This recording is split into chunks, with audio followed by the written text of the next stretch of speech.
When is it time to talk about it?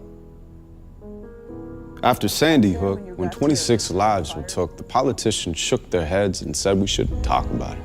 We can't politicize this, they said.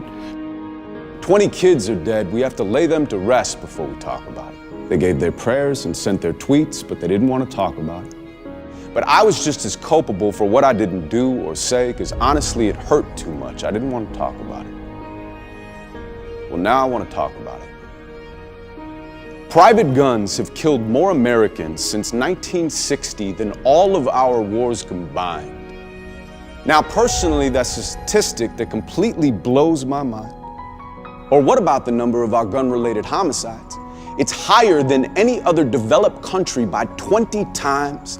And that's not only crimes, because on the average, roughly 33,000 people every year lose their lives.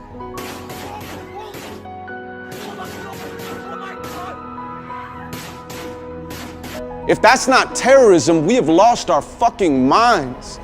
In fact, maybe terrorism should be redefined, because mass shootings have become a sign of modern times. When do we grow a spine and stop using the Second Amendment to hide behind? You want to keep your guns, that's perfectly fine. I'm not arguing to take them away.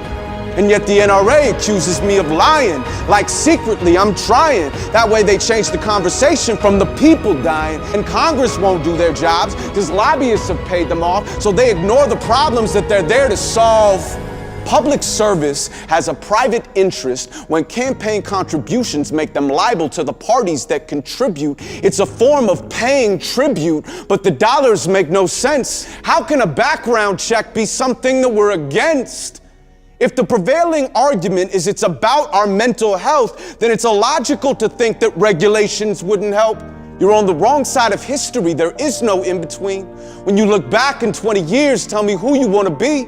Can't you hear the children? Can't you hear them? Can't you hear them scream? It echoes through the halls of schools that were replaced by crime scenes. Can't you see the children? Can't you see them? Can't you see them bleed? Can't you see their parents seeing them in each and every dream? When the news vans have left and they're left with quiet streets and private grief, but they can't leave, they can't leave, they can't leave. So they count the seconds, minutes, hours, days, and nights and weeks, dealing with a pain so deep that it's awake inside of sleep. It's in their bones and in their smiles and in their hair and in their speech. And in the morning they remember tears streaming down their cheeks, chest heaving from the morning. It's impossible to breathe. And at that point, it doesn't matter what you once believed.